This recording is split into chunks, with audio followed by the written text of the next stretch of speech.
I didn't expect to have a favorite YouTuber for 2021, because I don't really YouTube like that, as you may have noticed, because this is my first YouTube update in a while.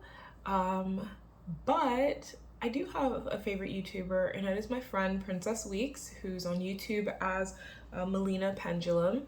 And she is one of the best cultural critics out there, and I love her. I love her insight, I love her poise, I love her way of kind of getting to the heart of a situation.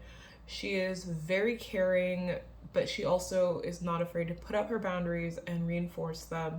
She talks about where she's biased and how it informs her critique, but she also is like aware of the fact that we're all biased. So people are coming to her reviews and her commentary from a position of their own privilege or their own lack of privilege.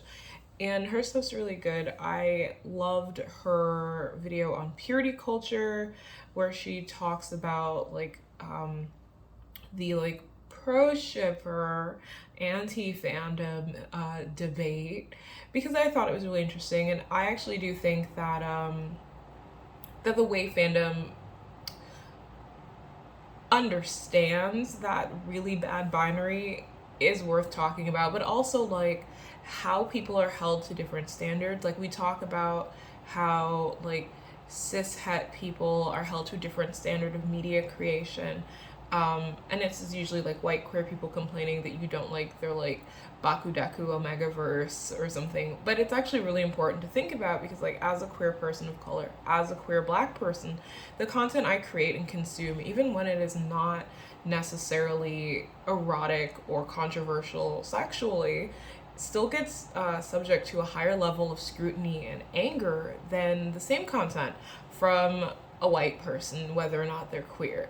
And the consequences for creating are different for me than they are for someone who's not me. And a lot of that has to do with how we've decided that queer people of color can express themselves and how they have to express themselves to be taken seriously by the mainstream.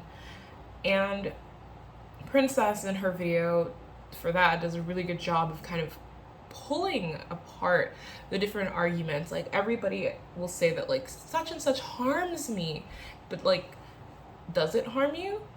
Because like at the same time that we're like art can't harm people, like a lot of people say like racist art can't harm people, which is not true because of a lot of reasons. But then they'll say commentary critiquing that racist art harms people. I'm like, who does it harm? Who does it harm? So anyway, Princess Weeks, really brilliant work. She also writes for the Mary Sue, so feel free to check her out. I love Princess. She's one of my favorite people on the internet, and I hope she becomes one of your favorite people on the internet as well.